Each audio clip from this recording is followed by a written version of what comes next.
Hi, I'm Amy Corr, Chief Brokerage Officer of @Properties Christie's International Real Estate, and you're listening to Core Values, a podcast where we talk about real estate and real life. As someone who's worn many hats, agent, managing broker, coach, executive, and mom, I know the hustle is real. So I'm sitting down with industry leaders and entrepreneurs to uncover the stories, strategies, and values that fuel real success. From being the CEO of your own business to figuring out how to show up for your people, we're covering it all.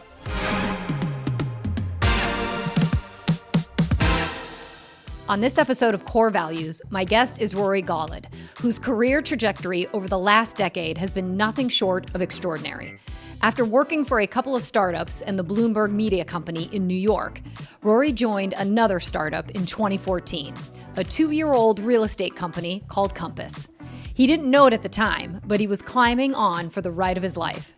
Today, he's president of growth and platform, leading the massive rollout of the home platform tech system across Compass International Holdings' 9-brand portfolio. In this episode, Rory and I talk about his career journey, the home platform tech rollout, the mindset and systems that have helped him scale his role, and more. Stick around for Rapid Fire to learn about Rory's rock roots and the kids' TV show he watches when no one is looking. Let's dive in.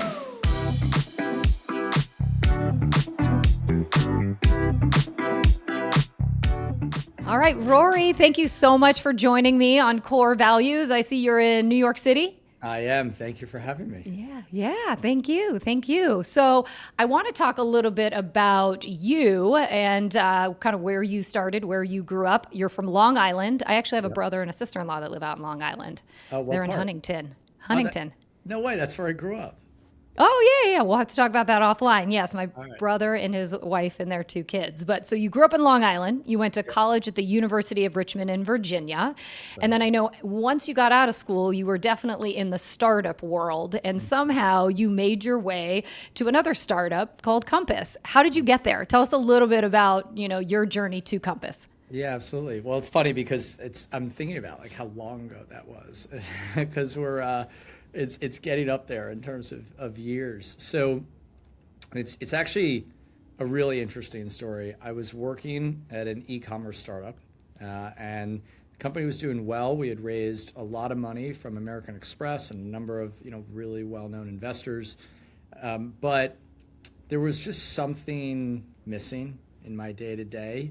I couldn't really put my finger on what it was, but I got a call from a recruiter who said, hey, I am doing a search for a company called Urban Compass, and I think it'd be really interesting. You should talk to them. And I at first was like, I'm good. I'm not really looking for anything. I'm happy where I am, but I got a sort of a voice in the back of my head that said, you should just look at this. And so I actually went online and I looked at the founding team, Robert, Ori, and Rob Lehman, and others who were at Gordon, and I was incredibly impressed with the team. And they had just brought Leonard to the company. And so I actually knew who Leonard Steinberg was just from living in New York. He was a known person. He was a known entity. And so I said, why not? I'll have a conversation with them. So I go and have a conversation, and I meet with Robert and the team, and things progress very quickly. And again, we were a startup, so I think my first interview with Robert was about 10 minutes long. And he was probably 2 minutes late for it. So, and it was one of those where you have the meeting, they're like, great, we'll see you Monday. So it all moved very fast.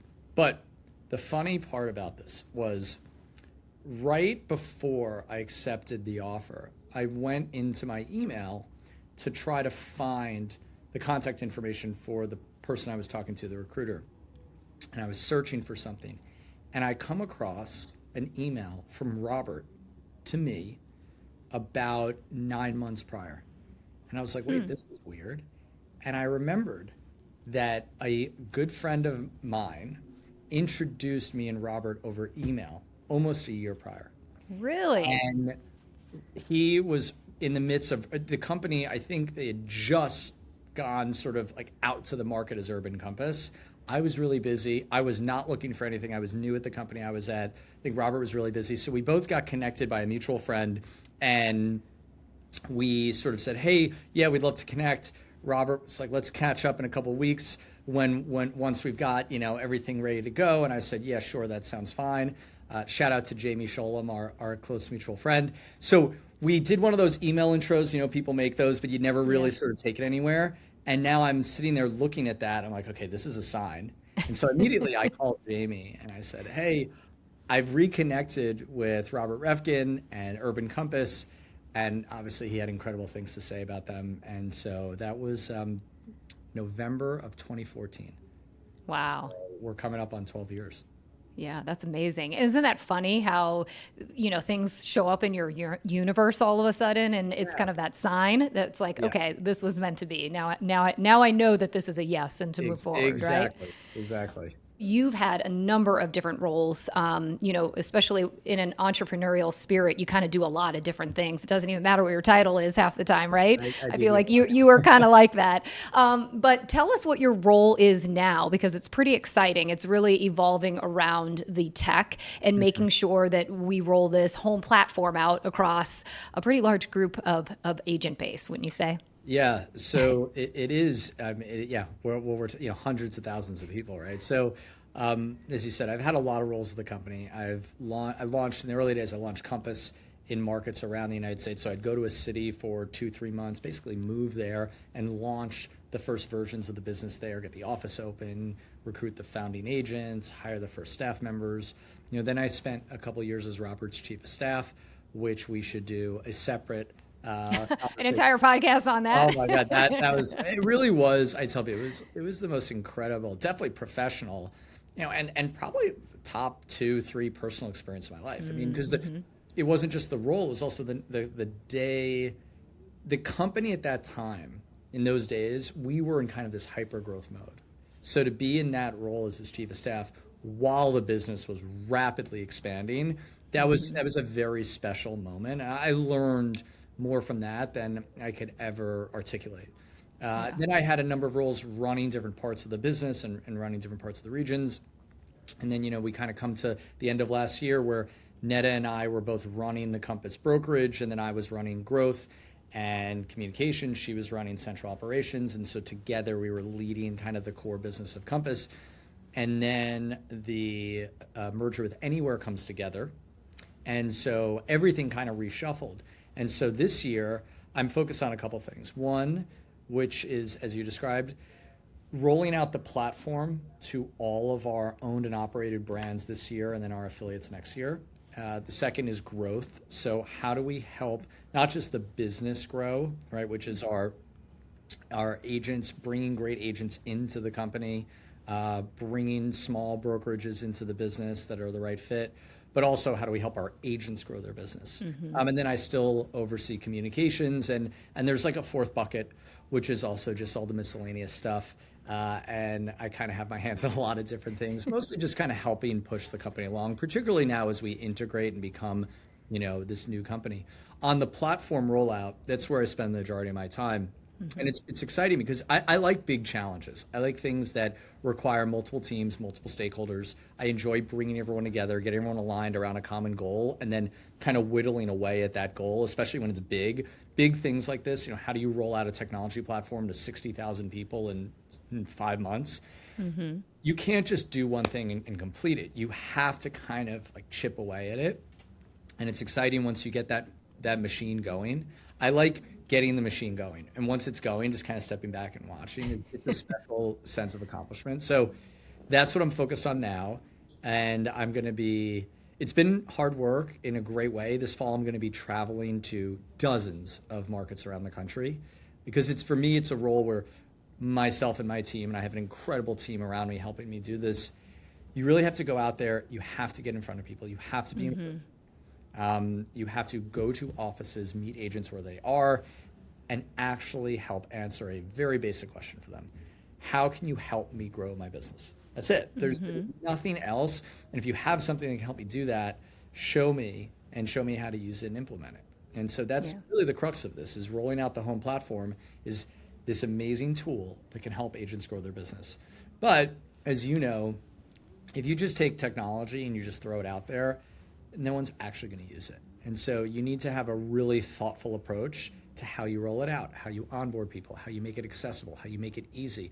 I'm the first one to admit, I don't like learning how to use new technology. Right? Like, none of us, we all want to be sort of... Who does, right? Exactly. I mean, let's face it. We're forced to do it, but who does? Yeah, and sort of, and in a world of AI, I think now we don't even want to take the time to learn. We just kind of go into an LLM and say, all right, what do I have to do? Totally. So it's actually been a really exciting thing, and so I'm enjoying a lot. Yeah, I mean, it is a pretty broad scale initiative, and I know you are well underway.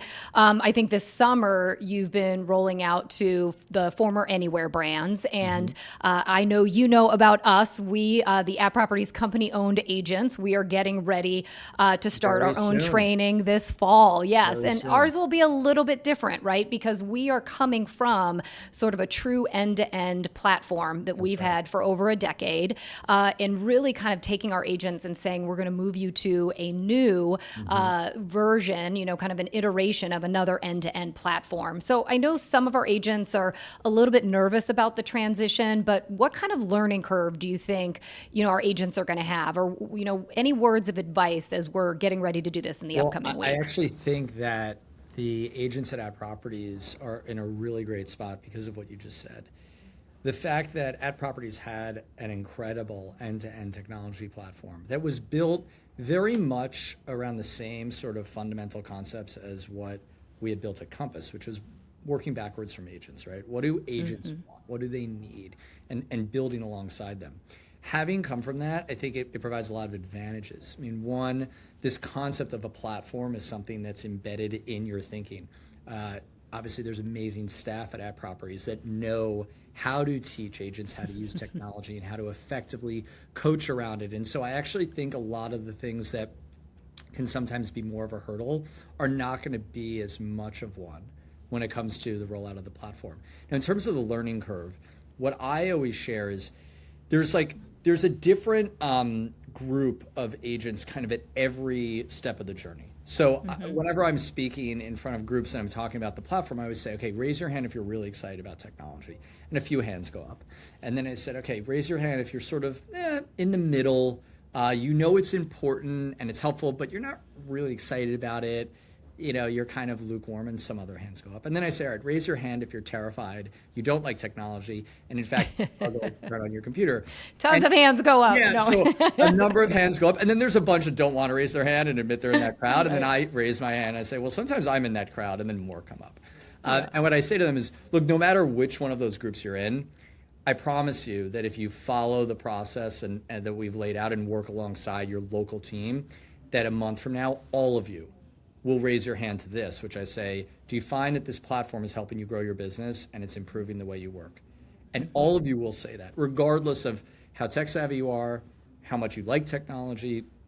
And what that's sort of steeped in is, one, I always tell agents, think about this in really small bite-sized pieces. If you're the kind of person who thinks that the way you learn this is you have to take 3 days and just stop doing everything and sort of almost like you would cram for an exam, that's not going to work, right? But if you take 20 minutes a day for 3 weeks and you spend time in person with an employee in the company who knows how the tools work and they can show you, 20 minutes a day in 3 or 4 weeks, you'll be an expert, right? Yeah. And that's so much more digestible, and it removes a lot of that fear. Because think about it, right now you're running your business. Right? It's not as though, oh my God, I have to learn everything, because if not, what am I going to do tomorrow? You're running your business. I'd argue that the home platform will make it so that you run it a lot more efficiently, but you're going to be able to get through the next couple of weeks. So there's no need to stress yourself out. Start with really bite-sized pieces. That's number one. Number two, we've built these curriculums, and obviously, we've worked really hard with all of the At Properties team on how do we build a curriculum that makes sense for each type of agent. There's different markets, nuances in markets, but these curriculums are really meant to say, where should I start? Right? If you were to buy an iPhone, the first things you would do are actually very purposeful. The reason why when you turn it on, there's a welcome screen and it asks you to set up your Wi-Fi and choose your language. Yep. And, put in that basic information, because they know we need to get these basics done first. You don't immediately jump to downloading Uber and start sending voice notes to people and syncing your calendar. you start with those basic things, right? Yeah. And so Yeah. it's the same thing here. What are those basic things? It's search, collections, how to use the mobile app, starting there, and then you start to progress towards some of the listing tools to win more listings. My favorite, which is kind of like phase 3, I like to think of it, are the tools you bring into the listing presentation with.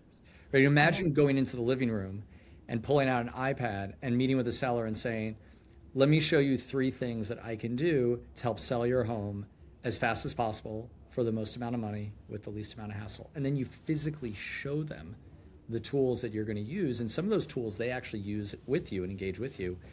That's kind of like the level I want people to dream about getting, but you got to build the blocks to get there. Yeah.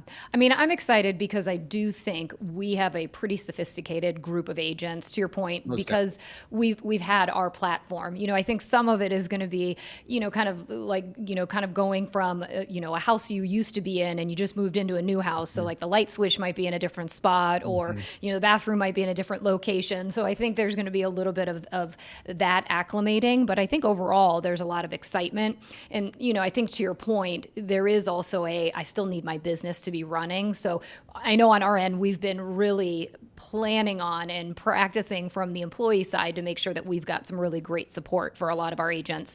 One of the things we've talked a lot about, and I think one of the most exciting aspects of the home platform are the AI capabilities. In fact, some of the training that we are going to be doing and the ways in which we're going to be guiding our agents is going to have them engage the AI agent to help them with learning the home platform, because you can do that now. But I'd love if you have any thoughts on, the AI features, but also maybe some success stories that you can share that you've heard from agents who've really leaned into home platform and using the AI to help their business. So we actually call the AI, sort of tools within the system, the AI assistant. And we did that for a very specific reason. We wanted it to be something where when people saw it, they immediately knew how to think about it. Because the concept of AI means a lot of different things to different people. Right? So think about an assistant. What does a great assistant do? Whether you have an assistant now or you wish you had one, everyone can kind of envision how a great assistant can help you. And we want agents to think of the AI in the same way. It's no different than having a great assistant or having 10 assistants, right? Because of the scalability of it.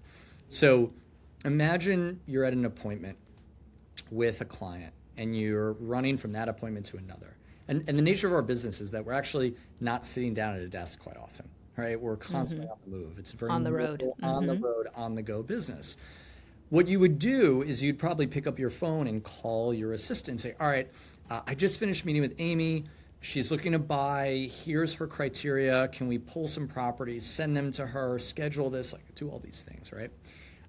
But without an assistant, it's really hard to do. And you have to go sit in front of your computer and do it. Or if you have an assistant, they have to spend all their time doing that. Imagine a world where you leave that appointment, you take out your phone, and you just speak to it. And you just say, I just finished meeting with Amy. She's looking for a home in Lincoln Park. Here's the criteria for that property. Can you pull all the listings that fit that criteria, put them in a collection, create the collection, draft it, email it to me because I want to look at it first to make sure it's good to go, write an intro email, then have it in my inbox. And then you walk into your next appointment. And then we get out of that second appointment, you go to your email, there's a full search that's been created. The criteria is there. Every property that fits that criteria is in there. It's created in a collection. It's beautiful. It's ready to go. You read the email, make a change or two, and boom, you just send it out. Like that's incredible. That's the power of AI. And so there's so many use cases like this. One of my favorites is we have something in the system called likely to sell recommendations, which is an algorithm that goes through your contacts and basically scores them and gives them a high, medium, or low likelihood of selling over the next 12 months, right? Historically, we've seen these recommendations convert at about an 8% rate, which is really high, right? For every 100, that's pretty good. Around 8 are turning into clients. I like to think of them as free seller leads, because they're your contacts of people who might have a higher propensity to sell versus someone else.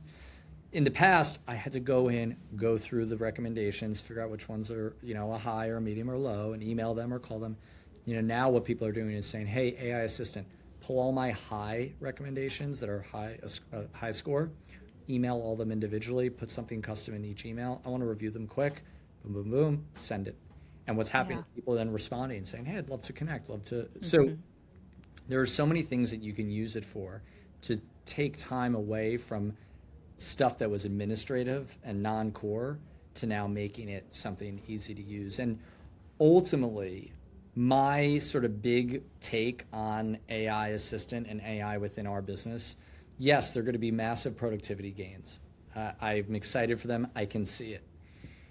But I think the biggest thing is going to be it's going to flatten the learning curve. So right now what we're talking about is like we have to create a really specific structure on how to teach agents how to use technology to do it effectively. And even then it can still be a little intimidating sometimes. Imagine a world though where you don't need to learn how to use any tools. All you need to do is go into the home platform and tell it what you want. Bingo.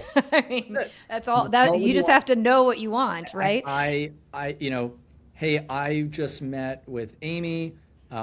She's not looking to sell now, but she said check back with her in a few months once her kids start school and she figures out her next step. Hey, can you put in my CRM for me to follow up with her, set a reminder? Oh, and also can you draft an email just following up with our appointment to talk about some of the things that's going on in the market? Like everything I just described, you don't need to know how the CRM works. You don't need to know how to go in and set up a reminder. You don't need to go in and do all this different stuff. Just ask the system. And every agent knows the outcome they want. So I see a world where a year from now, every agent is taking full advantage of these tools. Think about how amazing that would be.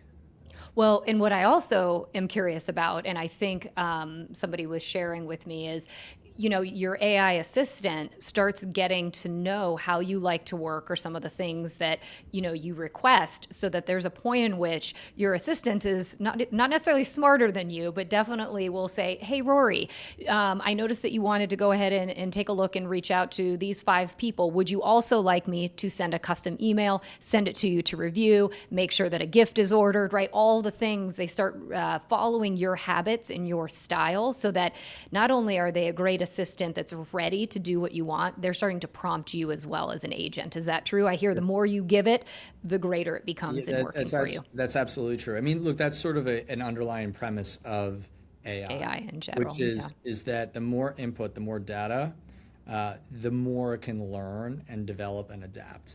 And so that's sort of the beauty of this. No different than if you're using any LLM, Claude, ChatGPT, Gemini, over time, as you continuously use it, ask it questions and upload information and data, it will start to understand patterns and pull out those patterns and start to synthesize them. And that's how it's able to give you better recommendations. And so it's the same thing with the platform here. And the beauty of that is that will, over time, help agents be able to identify the ways that they, for themselves, at an individual level, can grow their business. We have always taught general concepts. Hey, you should do these 3 things if you want to grow your business, or you should do these 3 things when working with sellers or buyers. But imagine if those things were customized to you. Right now, there are agents who are using AI Assistant. I know of one agent who said, I just went in, an agent, Megan, who's at Compass, and it was the end of the day, she had a free 15 minutes because she was supposed to get on a call, and I think the call was pushed. And so she went into AI Assistant and said, hey, I have some extra time. What are some things I could do for my business right now? I have 15 minutes. And it came back, like, you should do this, and this. You just think about like that, how powerful that concept is. And over time, it'll learn your marketing nuances. When it helps you create marketing collateral, it'll know your voice. It'll know the kinds of photography you like, the kinds of design elements you like. And just over time, that's going to get stronger and stronger. And it's not going to replace what you do. It's going to enhance the experience so that what you do is better.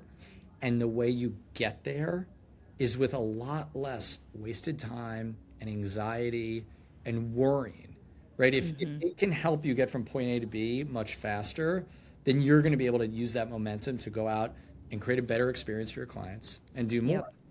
And that's, I think, at the end of the day, agents that are like the agents at our companies, those that are fully committed, sophisticated, professional, I think they're going to take AI and look to elevate what they do. There might be some who use AI as sort of a crutch to do less, but I don't see consumers and clients wanting less.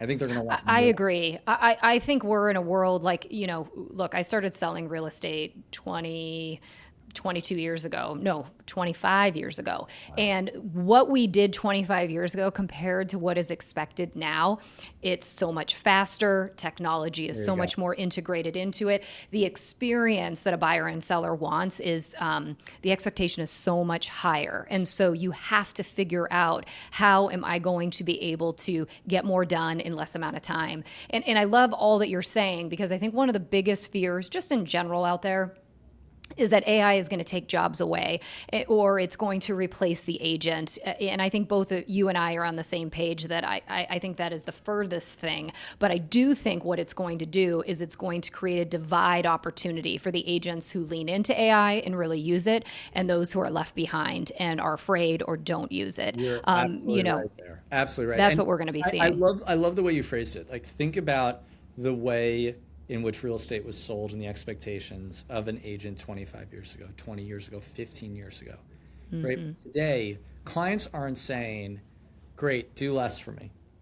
Right? No, they're not. They're not. And they're also not saying, you know what, do less for me, and I want you to do less, and I want to work with you less because I have technology. There's the internet, there's email, there's social media. There are these tools out there. No one is saying that. In fact, they're saying the opposite. There's so much to navigate. Help me. What do I do? In fact, you could argue that 25 years ago, clients probably had more of a likelihood of saying, well, if we're doing things with this much variability because the internet and these things aren't as important yet, then help me understand your value. Today, think about how many different things go into buying and selling and how vast it is. The job of the agent is so much about that, is helping you to navigate that as a client. And so I think you're absolutely right. There will be people who opt for less experience and less quality at a lower cost. That exists today. So there are people that you can hire to sell your home for very little, and they provide very little. There's also a concept of a FSBO. You can sell your home on your own. The reason that the overwhelming majority of sellers and buyers choose to work with fully committed, experienced agents, right, is because they value that experience. And so I don't see how AI is going to reduce the desire of a consumer to want a great experience. Yes. Right? I agree. You know, and it's a pretty big asset to make such a big mistake on for most people, you know. Well, so it's funny on the mistake part. I find myself when I'm messing around with things, and I'll pick up on, like calculations or things that are different, and I'm like, ooh, wait, hold on, and then it'll say, got it, you're right. And look, if I'm just messing around and asking you questions, that's no big deal. But to your point, when you're doing a transaction that is hundreds of thousands or millions of dollars, where there's no redo. When you close, when you go to a closing, and the closing's final, you're pretty committed at that point. You're committed. Like, you own what you bought. You can't decide, you know what? I didn't moving truck with all your belongings is sitting outside, like, getting ready to go. Around. We gotta rewind, or sorry, this piece of paper was filled out incorrectly. Yeah, so those things all have to be factored into it. Yeah. So let me ask you this, because we are rolling a home platform out. You know, it's unprecedented how many agents are now going to have this one integrated system.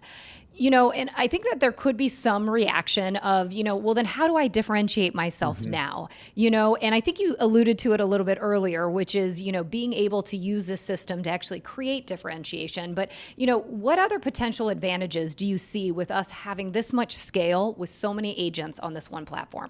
Yeah, I've gotten this question a bunch, and I sort of always share with agents that don't think about technology as your sole advantage. And now that others are using the same technology, that you lost that advantage. Yes, I love that. Thank you. That's important to note. That advantage, it does exist, but it only exists for a very short period of time at the very beginning of new technologies at their early development stages. What I mean is, there was a period in time where if you had an iPhone in 2007 when it first came out, in 2008, where you were seen as different and cool and tech savvy and forward.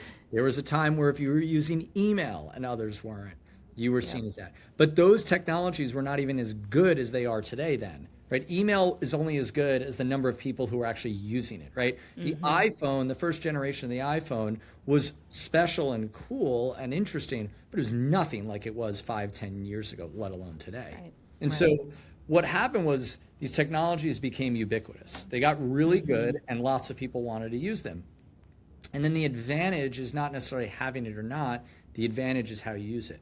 That's exciting. I mean, look, we're excited. I think there's a lot of nerves too, because it's a big transition this fall, but I think there is going to be a lot of opportunity. Our agents are going to be pretty excited. Once they get on and once they're sort of past, I think, the initial learning curve, and they can feel like they're really operating something and can, continue their businesses moving forward. So fingers crossed, wish us luck, Rory, this fall, but I think we're going to do well. I don't even need to wish you luck because you guys are going to be amazing.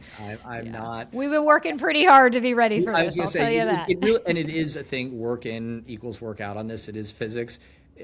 For the agents listening, your company and the team has put in months of work to this. So I think that sheer amount of upfront focus is going to translate to making this relatively smooth. Yeah, well, we appreciate that. All right, Rory, you know that there's the fun side of this podcast. While I've enjoyed talking all things Compass and all things home platform, let's do a little rapid fire. It's called Rory on the Record. You ready? I love that.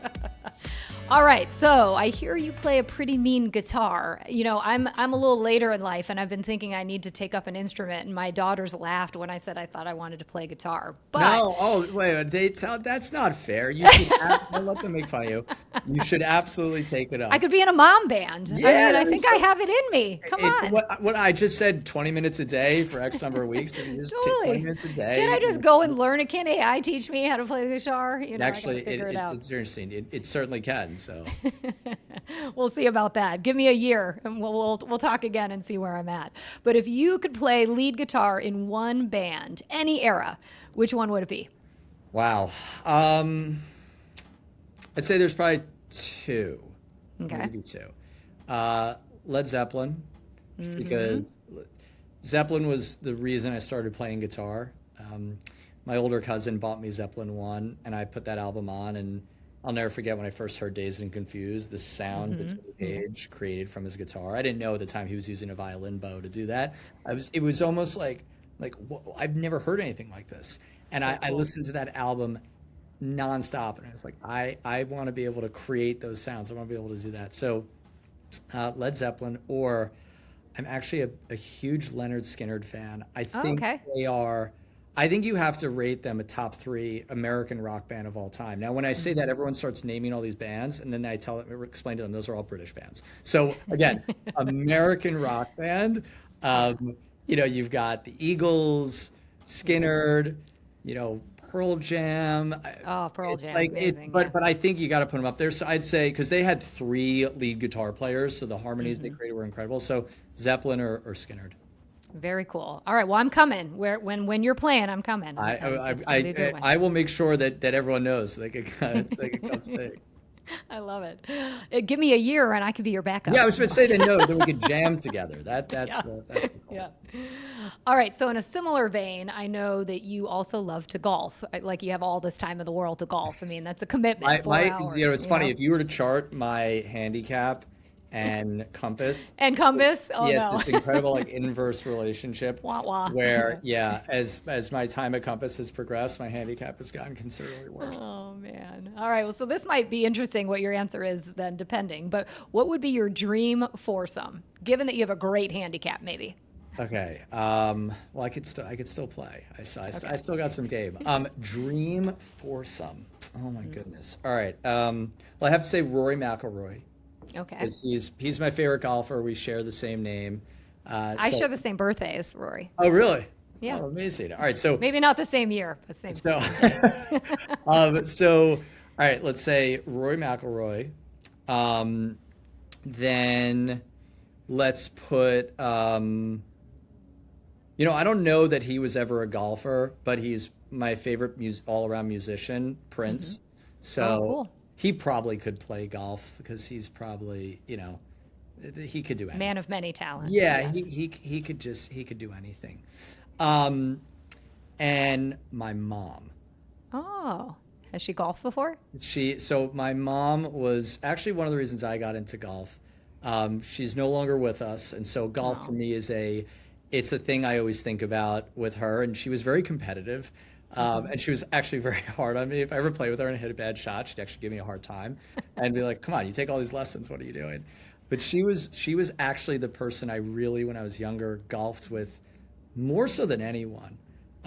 So and talk about a funny foursome, like coming up 18 to finish the round. There's me, Rory McIlroy, Prince, and my mom. That would be a good group. That's a good view. I like that. I love that. That's so great.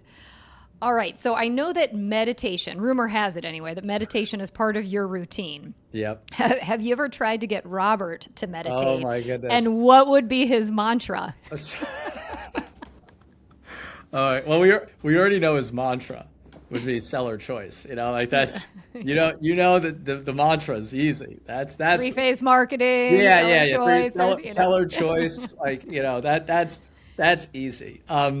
I've never even tried to get him to do it because I think Could he slow down long enough? Could he be still long enough? That's the interesting question. Now, I actually think if he were to meditate, I think it'd unlock another superpower for him. I mean, he's already incredibly creative and sort of comes up with these amazing ideas. Rory, maybe we should be careful because if he hears this, he's going to meditate and then there's going to be a whole new initiative. Even though the whole purpose is to not think about work and to just lock in and get incredibly present with yourself and kind of get into a space of nothingness, I think he'd come out of these meditative moments and be like, all right, new idea, we're doing this, doing that, and it would probably drive everyone crazy.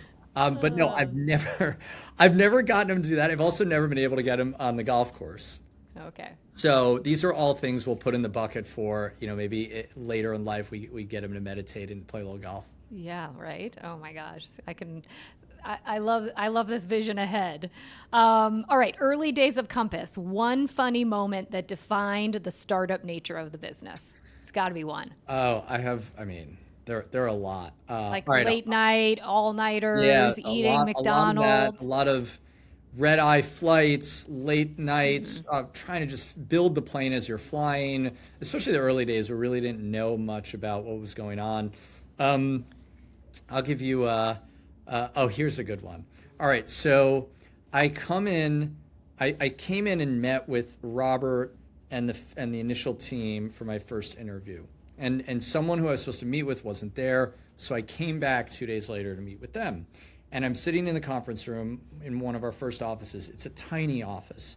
I'm sitting in this conference room, and all of a sudden, Leonard Steinberg comes in to the conference room. And for those of you who read Leonard's email and know Leonard, he's one of the most eloquent, impressive people to meet. So he comes in, and he starts telling me about how incredible, at the time we were Urban Compass, we weren't even Compass yet, how amazing the company is and all the great things they're going to do. And I could tell he was selling me hard on the company, on the role. And so I was sort of listening, and I went home that night and I was thinking to myself, and I was, telling my, then girlfriend, now wife, I'm like, I really think they really want me because they sent in Leonard. He was clearly a close interview. I know what those look like. He was in there really trying to close me. This is a really good sign. And it makes me, feel good that they really want me.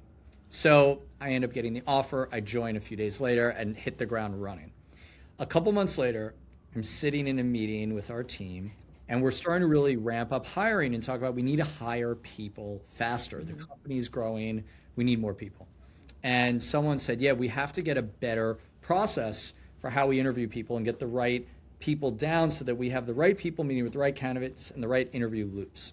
Mm-hmm. And then someone says, it's kind of a mess. I mean, there was a situation a couple of months ago where Leonard thought he was going in to meet with an agent that we were trying to recruit to the company.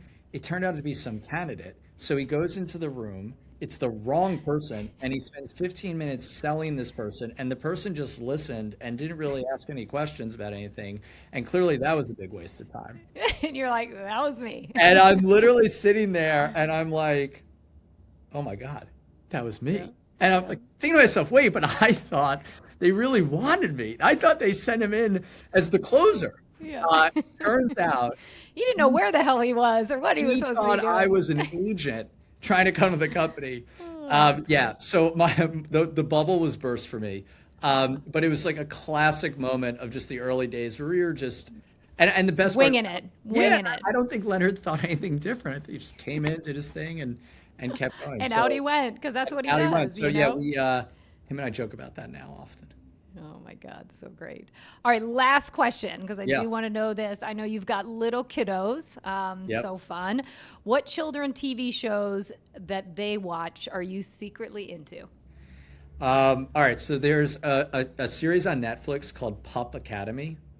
Oh, gosh. And it's real life. It's not a cartoon. I don't like cartoons. I've never liked cartoons. I don't get the whole cartoon thing, especially like adults watching cartoons. So it's a live action real show, and it's About puppies? It's puppies. It's Pup Academy. So it's puppies and dogs that go to a prep school, and they're real dogs, but they just superimpose them speaking English and talking. And there's humans as characters in it, and it's super cute.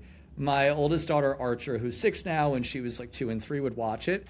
And I'd sit there, and most of the shows that she would watch, I'd get pretty bored with. Yeah. I actually found myself really just happy and calm when I watched this show. It was You almost put her like, to bed, and then you would continue watching it after like, she was anytime gone? I watched it, it was like meditation. I just felt good. And so my 7-month-old, she's a little young, but I'm trying to get now her geared up so we can get back into Pup Academy, but highly recommend it. I love it. Well, thank God you dodged Barney. I did as well. That purple dinosaur. I was like, oh my gosh, did you ever hear about that a long time ago? Ooh, that was just after, like, just before I had started having kids. Was this Barney? Barney was Barney, and don't forget Bebop and all the other characters. I was on the tail end of that, but I remember it. Yeah, we've come a long way since then. Yes. Pup Academy. I might try that with my teenagers. We'll see how it goes. They might be a little bit of a stretch for them, but yeah, that's my favorite. So yeah, right now we're watching Summer House. God help us. I might actually prefer the cartoons. And there you go. All right. On that note, Rory, thank you so much for joining me today. It was a great conversation. I love talking to you about Home Platform, the early days of Compass, and we've just loved the opportunity of working with you all, and we're looking forward to great things to come. Likewise. Well, thank you so much for having me, and I'm so excited for this rollout. It's going to be awesome. And I couldn't look forward to it more than I already am. I wish it was here today. And obviously, if anyone ever needs anything, don't hesitate to reach out to me. The more feedback we get, the more input we get from people, the better. The feedback's a gift, so please don't hesitate to share it. We love it. All right, I'll keep you on 911. We're going to need it in a couple of weeks. All right, good stuff. Thanks again. All right, thanks, Rory. I appreciate it. Have a good one. Thanks for listening to this episode of Core Values. If you loved the episode, be sure to hit the follow button so you don't miss the next one. You can also connect with me on Instagram and LinkedIn for more insights on all things real estate and real life. And always, as a friendly reminder, you got this.